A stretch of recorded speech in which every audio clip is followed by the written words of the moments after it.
আরে দোস্ত বলিস না, আমি নিজেও জানি না কালকে আমার বিয়ে হয়েছে। এখন চল মিষ্টি খাবো। নতুন বিয়ে করছিস, আমাদের মিষ্টি খাওয়াবি না? আচ্ছা চল খাওয়াবো। সবাই একসাথে হইচই করে উঠলো। আমি ওদেরকে নিয়ে মিষ্টি খাওয়াতে নিয়ে গেলাম। সবাইকে ইচ্ছে মতো মিষ্টি খাওয়ালাম। তোরা কেউ আর কিছু খাবি? না রে দোস্ত, আর কিচ্ছু খাবো না। তাহলে চল ক্লাসে যাই। আমি ওদেরকে নিয়ে বিল মিটিয়ে ক্লাসে চলে গেলাম। ক্লাসের ভিতরে প্রচুর আড্ডা হলো। তারপর ক্লাস শেষ করে বাইরে আসলাম। দোস্ত, আমাকে একটু আমার বাসার সামনে নামিয়ে দে না প্লিজ। পাগল নাকি? আমার বউ শুনলে আমাকে মেরে ফেলবে। যা কুত্তা, তোর বাইকে উঠবো না। আমি বাইকে স্টার্ট দিয়ে কিছু দূর আসতেই পকেটে ফোনটা বেজে উঠলো। আমি বাইকটা স্থির করে ফোনটা রিসিভ করলাম। অচেনা নাম্বার। হ্যালো, এই যে শুনছেন? কে আপনি? আরে গাধা, আমি আপনার বউ তানিয়া। ওয়াও, তোমার ফোনের কণ্ঠটা তো মারাত্মক সুন্দর। হয়েছে হয়েছে, আর পাম দিতে হইবে না। আপনি এখন কোথায়? এই তো রাস্তায়। শুনুন না, বাসায় ফেরার সময় আমার জন্য আইসক্রিম আর চকলেট নিয়ে আসবেন। পারবো না। মেরে ফেলবো আপনাকে না নিয়ে আসতে। আর তাড়াতাড়ি বাসায় আসো। যথা আজ্ঞা মহারানী।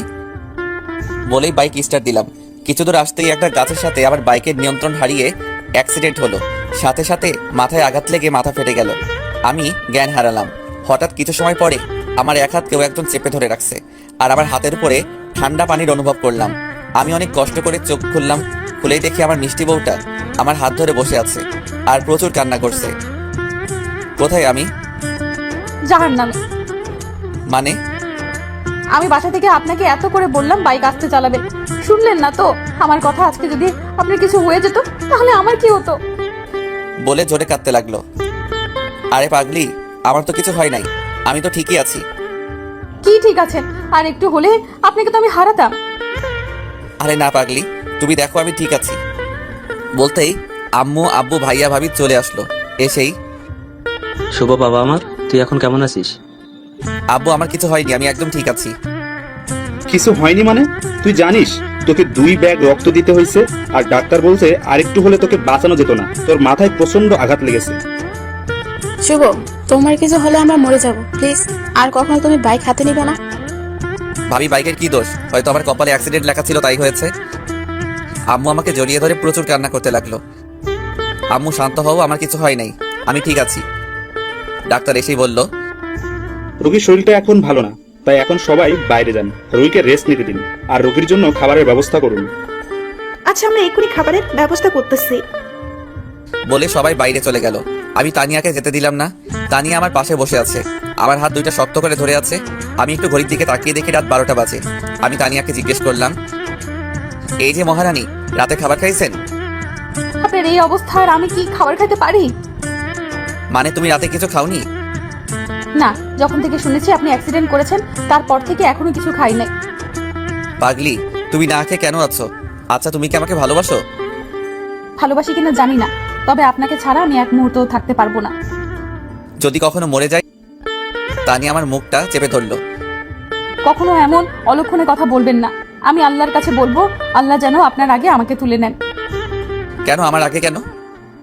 যাতে আপনার হারানোর কষ্টটা আমি না পাই। বিশ্বাস করুন, আপনাকে হারানোর ব্যথাটা আমি সহ্য করতে পারবো না। হয়েছে হয়েছে, আর কান্না করতে হবে না। তোমাকে ছেড়ে কোথাও যাবো না। সবসময় তোমার পাশেই থাকবো, সবসময় তোমার হাত ধরে রাখবো। আল্লাহ যেন সব সময় আপনাকে সুস্থ রাখে। আল্লাহ, তুমি আমাকে কেমন বউ দিলা, যে কিনা নিজের চেয়ে আমাকে ভালোবাসে, যার প্রতি মুহূর্তের হাসির কারণ শুধু আমি, যে মানুষটা আমাকে ছাড়া থাকতেই পারে না। আল্লাহ, কখনো তুমি এই মানুষটাকে কষ্ট দিও না, কখনো এই মানুষটাকে আমার থেকে দূরে সরিয়ে দিও না। তাকে হারানোর ব্যথা আমি সহ্য করতে পারবো না। এই যে মিস্টার, কি ভাবছেন? না মানে কিছু না। বলতে আম্মু চলে আসলো খাবার নিয়ে। তারপর খাবারটা আমার সামনে দিল। আমি হাত টান দিতেই আমার বাঁ হাতে স্যালাইন দেওয়া আর ডান হাতটা কেটে গেছে, তাই ব্যান্ডেজ করা। আরে আস্তে উঠুন। আমি আস্তে আস্তে উঠে বসলাম। তারপর তানিয়া খাবারের প্লেটটা নিল। তানিয়া নিজের হাত দিয়ে আমাকে খাইয়ে দিচ্ছে। আরে আমি তানিয়ার মুখের দিকে ফ্যাল ফ্যাল করে তাকিয়ে আছি আর ভাবছি, মেয়েটা কেমন মায়াবী। মাত্র 2 দিনে আমার জীবনে এসেই আমার জীবনটা আলোকিত করে দিল। তুমি খাবে না? আপনারটা আপনি আগে খেয়ে নিন, তারপর আমি খাবো। না, আগে তুমি খাবে, তারপর আমি বাকিটুকু খাবো। আচ্ছা, খাচ্ছি। খাওয়া দাওয়া শেষ করে আমি আবার শুয়ে পড়লাম। তুমি বাসায় যাবে না? না, আমি বাসায় যাব না। তুমি সারা রাত কি জেগে থাকবে? সারা রাত আপনাকে পাহারা দেব। আরে পাগলি, বাসায় যাও। আপনাকে রেখে বাসায় গেলে আমার ঘুম আসবে না। ও তাহলে এখানেই থাকো। হুম। তুমি চাইলে আমাকে বালিশ বানাতে পারো। কিভাবে? এদিকে সরে আসো বলছি। তানি আমার কথা মতো আমার কাছে আরো এগিয়ে আসলো। আমি ওর মাথাটা আমার বুকের উপরে রেখে বললাম, তুমি ঘুমাও, আমি আজকে সারা রাত তোমাকে পাহারা দিব। তানিয়া আমার বুকে মাথা রেখে ঘুম পাড়লো। আমিও কিছু সময় পর ঘুম পাড়লাম। সকাল হয়ে গেল। সকালে উঠে দেখি আমার মিষ্টি বউটা এখন আমার বুকে মাথা রেখে ঘুমাচ্ছে। আমি ওর চুলগুলা ওর মুখের উপর থেকে সরিয়ে দিচ্ছি। তানিয়ার ঘুম ভেঙে গেল। কখন উঠলেন? এই তো এইমাত্র। এখন আপনার শরীর কেমন লাগছে? ভালোই লাগছে, চলো বাসায় ফিরে যাই, এখানে আমার দম বন্ধ হয়ে আসছে। আম্মুকে ডাকি। যাও ডাকো। তানি আম্মুকে ডেকে আনলো। শুভ, তোর শরীর এখন কেমন লাগছে? আম্মু ভালো লাগছে, কিন্তু এই রুমে আমার দম বন্ধ হয়ে আসছে। চলো না বাসায় ফিরে যাই। আচ্ছা দাঁড়া, আমি ডাক্তারকে ডেকে আনি। আম্মু ডাক্তারকে নিয়ে আসলো। বাবা, তুমি এখন কি ঠিক আছো? জি ঠিক আছি, আমি এখন বাসায় যাব। কিন্তু এখন বাসায় যাওয়া তো ঠিক না। আর 1 ঘন্টাও থাকতে পারবো না এখানে আমি। আচ্ছা ঠিক আছে, আমি তোমার যাওয়ার ব্যবস্থা করতেছি, আর বাসায় গিয়ে একটু রেস্ট নিবা। আচ্ছা। অবশেষে ভাই আব্বু সবাই আসলো, তোমাকে নিয়ে বাসায় আসলো। বাসায় এসেই তো আমি অবাক। আমার সব বন্ধুরা, আমার শ্বশুর শাশুড়ি শালি সবাই আমার বাসায়। আমি বাসায় ঢুকতেই সবাই চারদিক থেকে আমাকে ঘিরে ধরলো। দোস্ত, তুই ঠিক আছিস তো? হুম। দোস্ত, তোর কোথাও আঘাত লাগেনি তো? কোথায় কোথায় আঘাত লাগছে এখনো বুঝতেই পারি নাই। শুভ, এবার থেকে তোকে আমি নিজেই কলেজে পৌঁছে দিয়ে আসবো, আবার নিয়ে আসবো, তবুও তোকে একা ছেড়ে দিব না। কি যে বলো ভাইয়া, আমি শিশু নাকি যে আমাকে নিয়ে যাবে নিয়ে আসবে? তুই শিশুরই মতো। ভাবি, শুভকে নিয়ে রুমে যান, ওর এখন রেস্টের প্রয়োজন। দোস্ত তাহলে থাকো এখন। না রে দোস্ত, অন্য একদিন আসবো। আচ্ছা তাহলে আমি সুস্থ হলে তোদের সাথে দেখা করব। আমি রুমে চলে গেলাম, গিয়ে সোফায় বসে আছি। হঠাৎ দেখলাম শ্বশুর শাশুড়ি আর শালি আসলো। আসসালামু আলাইকুম আব্বু। ওয়ালাইকুম আসসালাম বাবা। বসুন আব্বু, বসুন আম্মা। থাক বাবা, তোমার শরীর এখন কেমন লাগছে? জি আব্বু, আমি এখন ঠিক আছি। বাবা, একটু দেখে শুনে রাস্তায় চলাফেরা করতে হয়। আম্মা বলুন, কে জানে আমার অ্যাক্সিডেন্ট হবে। আমি জানলে কি আর বাসা থেকে বাইরে যেতাম? সবকিছু আল্লাহর ইচ্ছা, উনি যা করে বান্দার ভালোর জন্যই করে। শ্বশুর আমার পাশে বসলো, মাথায় হাত দিয়ে বলল, বেঁচে থাকো বাবা, আর আমার মেয়েটাকে একটু দেখে রাখো। তুমি ওকে কখনো দূরে সরিয়ে দিও না। ও আমাদের কলিজার টুকরা ছিল। ওর খুশির জন্য আমরা ওর সকল আবদার পূরণ করেছি। এখন ও তোমার বউ, এখন ওর সব দায় দায়িত্ব তোমার উপর। আব্বু আম্মা, আপনারা একদম চিন্তা করবেন না, আমি ওকে কখনো কষ্ট দিব না। বাবা তাহলে আমরা আসি। তুমি সুস্থ হলে তানিয়াকে নিয়ে আমাদের বাসা থেকে ঘুরে আসবা, কেমন? আচ্ছা আব্বু, ঠিক আছে। এই যে মহারানী, তোমার ছোট বোন আসলো, কিন্তু চলে গেল কিসের জন্য? ও একটু লাজুক টাইপের, তাই আপনি বসুন, আমি ওকে আবার ডেকে আনছি। তানিয়া দৌড়ে নিচে গিয়ে সোনিয়াকে ডাক দিল। সোনিয়া শুন, তোর ভাইয়া তোকে ডাকে। সোনিয়া, তুই তাহলে তোর ভাইয়ের সাথে দেখা করে আয়। আমরা ততক্ষণ বিআই সাহেবের সাথে গল্প করি। আচ্ছা আপু। তানিয়া সোনিয়াকে নিয়ে উপরে আসতে লাগলো। সোনিয়াকে বলতে লাগলো, তোর কানের নিচে 2টা থাপ্পড় দিব। কেন? আমি কি করলাম? ভাইয়ার সাথে কথা না বলে চলে আসলি কিসের জন্য? ভাইয়া আর আব্বু কথা বলছিল, আমি ভাবলাম বড়দের মাঝে কি কথা বলা ঠিক হবে। তুই আর বড় হবি না, বুঝলি? এই যে সোনিয়া, এদিকে আসো। সোনিয়া আমার পাশে বসলো। আমি সোনিয়াকে বললাম, আই লাভ ইউ কলিজা। কি? না মানে কিছু না। আমার ছোট এইসব বোঝে না, আপনি ওকে এসব ফালতু কি বলছেন? সোনিয়া তুমি এসব বোঝো না। অল্প অল্প বুঝি ভাইয়া। গুড। আচ্ছা সোনিয়া, তোমার বয়ফ্রেন্ড আছে? না ভাইয়া, আমি সিঙ্গেল। প্রেম করবে আমার সাথে? জি ভাইয়া, করব। বলতেই ঠাস পিছে ঘুরে দেখি তানিয়া সোনিয়াকে জোরে থাপ্পড় মেরে দিল। সোনিয়া মুখে হাত দিয়ে আস্তে আস্তে কাঁদছে। তোর সাহস কত আমার জামাইয়ের সাথে প্রেম করবি? আপু মজা করছিলাম তো। কিসের মজা? যা নিচে যা। সোনিয়া উঠে নিচে যাচ্ছি। আমি সোনিয়াকে ডাক দিলাম, ওই যে সোনিয়া, এদিকে আসো। সোনিয়া আসলো। সোনিয়া সরি, আমি তোমার সাথে মজা করছিলাম, আর তোমার আপু সিরিয়াসলি নিয়ে তোমাকে থাপ্পড় মারলো। তোমার আপুর হয়ে আমি তোমার কাছে ক্ষমা চেয়ে নিচ্ছি, প্লিজ কিছু মনে করো না। না ভাইয়া, আমি কিছু মনে করিনি। ভাইয়া আজকে আমি আসি, অন্য একদিন দেখা হবে। আচ্ছা যাও, আবার আসবে কিন্তু। জি ভাইয়া, আসবো। সোনিয়া চলে যেতেই আমি তানিয়ার হাত জোরে চেপে ধরে, কাজটা কি করলা? সোনিয়াকে মারলা কিসের জন্য? আমার ইচ্ছা হয়েছে তাই মারছি, আর ও আমার ছোট বোন। ইচ্ছে হলেই কি মারতে হবে? ও এখনো ছোট, ও ভুল করতেই পারে, এর জন্য ওকে মারা ঠিক হলো না। আর এখানে দোষটা তো সম্পূর্ণ আমার ছিল, সোনিয়ার তো দোষ ছিল না। আমি আমার ছোট বোনকে মারতেই পারি, এটা স্বাভাবিক। ও আচ্ছা, তাই ঠিক আছে। তোমার বোন তুমি যা কিছু করো, আমার ক্ষুধা লাগছে, তুমি আমাকে বলো খেতে দিতে। তানিয়া আমার কথাটা শোনার পরেও ফোন টিপছে। তানিয়া, আমি তোমাকে কিছু একটা বলছি। ওকে, ওয়েট করুন, নিয়ে আসছি। তানিয়া খাবার নিয়ে আসলো, কিন্তু মনে মনে আমার প্রচুর রাগ হচ্ছে তানিয়ার উপর। আমি খাইয়ে দিই। লাগবে না, আমি একাই খেতে পারবো। আপনার হাতে তো ব্যান্ডেজ করা, আপনি কিভাবে খাবেন? আমাকে দিন, আমি খাইয়ে দিচ্ছি। প্লিজ, দরদ দেখাতে আসবে না বলে দিলাম। ওই কি হয়েছে আপনার? আপনি এমন আচরণ করছেন কেন? আমি হাত ব্যান্ডেজ খুলতে লাগলাম, অবশেষে ব্যান্ডেজ খুলে ফেললাম। তানিয়া আমার হাত এঁটে ধরলো। আমি জোরে একটা থাপ্পড় বসিয়ে দিলাম তানিয়ার গালে। থাপ্পড় দিতে তানিয়ার চোখ দিয়ে অঝরে পানি পড়তে লাগলো। তোকে বলছি না দরদ দেখাতে আসবি না।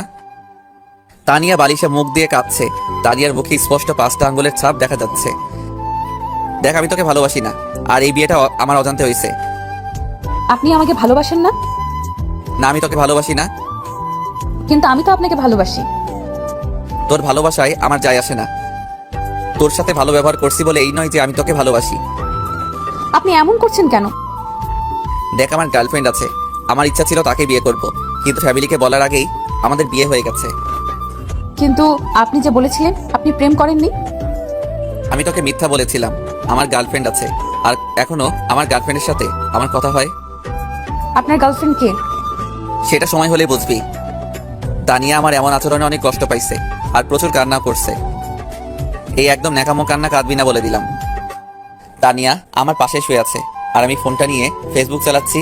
হঠাৎ ফোন আসলো, আমি রিসিভ করলাম। হ্যালো, কে? শুভ, তুমি না কথা দিয়েছিলা আমাকে ছাড়া অন্য কোনো মেয়েকে বিয়ে করবে না?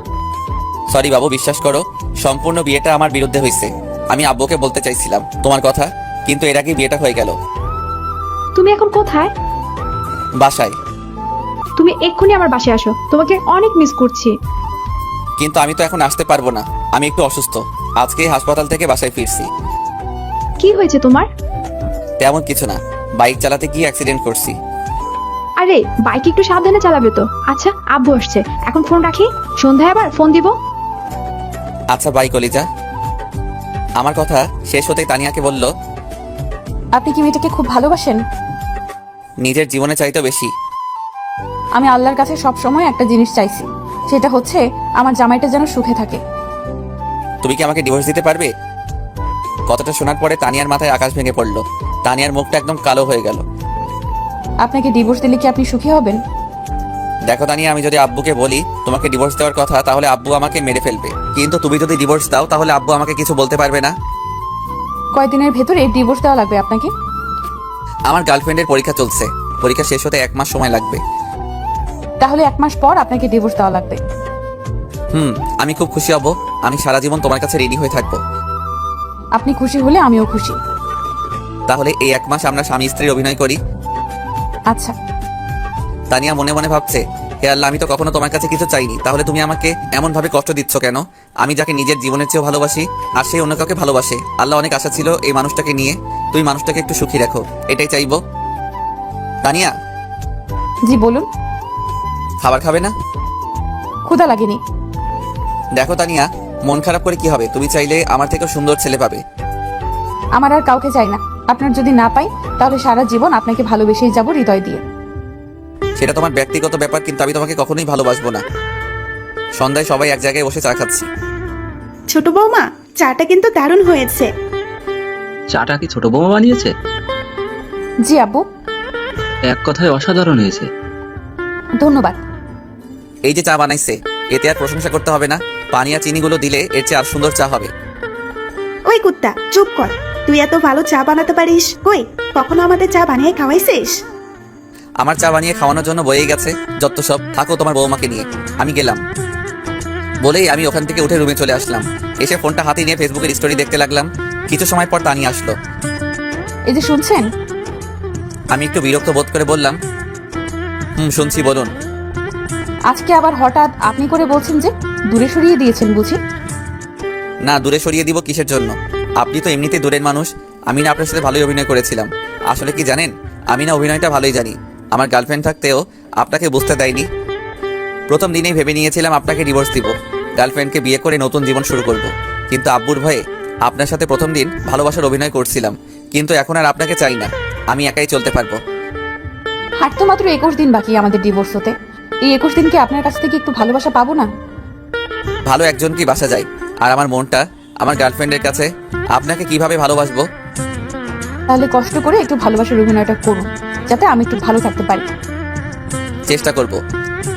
ডিনার করতে যাচ্ছি, আপনি ডিনার করবেন না? জি খাবো, আপনি আগে খেয়ে আসুন। আচ্ছা তাহলে আপনি তাড়াতাড়ি আসুন, আমি গেলাম। আমি নিচে চলে গেলাম, এসে কাউকে দেখলাম না, বাড়ি একদম ফাঁকা। আম্মু ভাবি কই তোমরা? খেতে দাও। বৌমা কোথায়? বৌমাকে ডাক। তুমি খেতে দাও। আচ্ছা আসছি, দাঁড়া।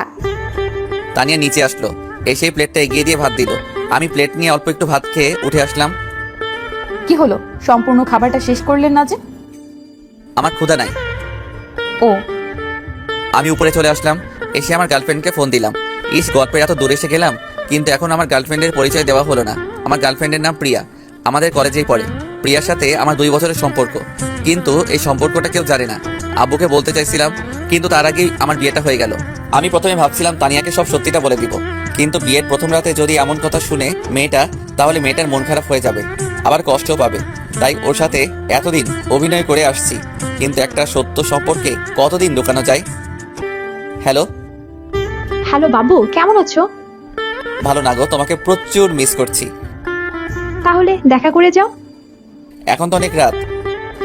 তাতে কি, আসো, আমি ওয়েট করছি। না বাবু, কালকে আমি কলেজে আসবো, তোমার সাথে কলেজে দেখা করব। তাহলে তুমি কালকে কলেজের দক্ষিণ পাশে আম গাছতলায় বসবে, আমি ওখানে আসবো। ওকে ঠিক আছে, এখন রাখি, বাই। না, আর একটু কথা বলি। না গো, প্রচুর ঘুম আসছে, আজকে bye, good night. Good night বাবু। আমি ফোনটা রেখে বারান্দাতে দাঁড়িয়ে আছি, হঠাৎ পিছন থেকে আমার ঘরে ঠান্ডা কম্বল অনুভব করলাম। আমি পিছে ঘুরে দেখি তানিয়া আমার ঘাড়ে হাত দিয়ে। কি গো, কখন আসলেন? এই তো এখন আসলাম, চলুন না ছাদে যাই। এত রাতে ছাদে কি? একটু গল্প করব আর আকাশের তারাগুলো দেখবো। কোনো দরকার নাই, আমার প্রচুর ঘুম পাচ্ছে। ও তাহলে চলুন, ঘুমিয়ে পড়ি। আমি রুমে এসে একটা বালিশ দিয়ে সোফায় এসে শুয়ে পড়লাম। তানিয়া ব্যাপারটা দেখে একটু কষ্ট কষ্ট অনুভব করছে। আরে সোফায় কেন, আমার এখানে আসুন। না, আমি এখানে ঠিক আছি।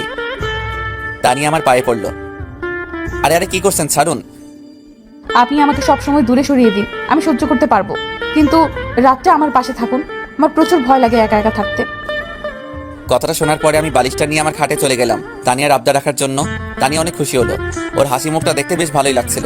আমি ওর দিকে তাকিয়ে আছি, আর এর হাসি মুখটা দেখি মেয়েটা এই 2 দিনে অনেক শুকিয়ে গিয়েছে, চোখের নিচে কালো দাগ পড়ে গিয়েছে। আমার আর তানিয়ার মাঝে একটা কোলবালিশ দিলাম, তারপর আমি শুয়ে পড়লাম। এই যে শুনছেন, বলুন। আপনার ফোনটা একটু দিবেন? এত রাতে ফোন নিয়ে কি করবেন?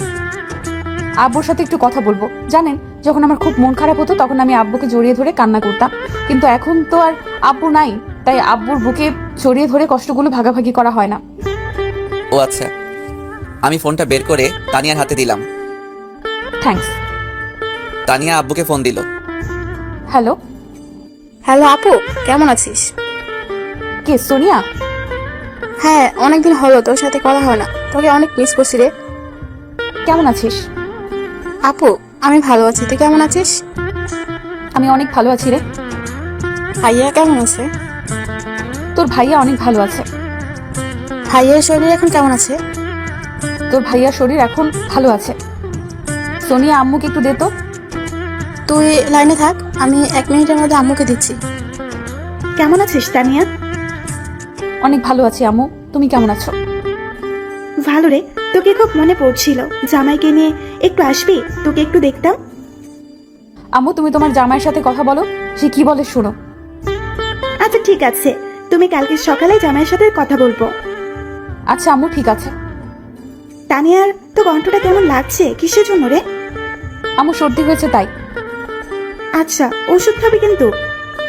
আচ্ছা মা। রাতে খাইছোস? খাইছি, তুমি খাইছো? খাইছি। আচ্ছা আম্মু, আজকে তাহলে রাখি, অন্য একদিন কথা হবে, অনেক রাত হয়ে গেছে। আচ্ছা ঠিক আছে। সরি, একটু বেশি সময় কথা বলে ফেললাম। ওকে, সমস্যা নাই বলেই আমি ঘুমিয়ে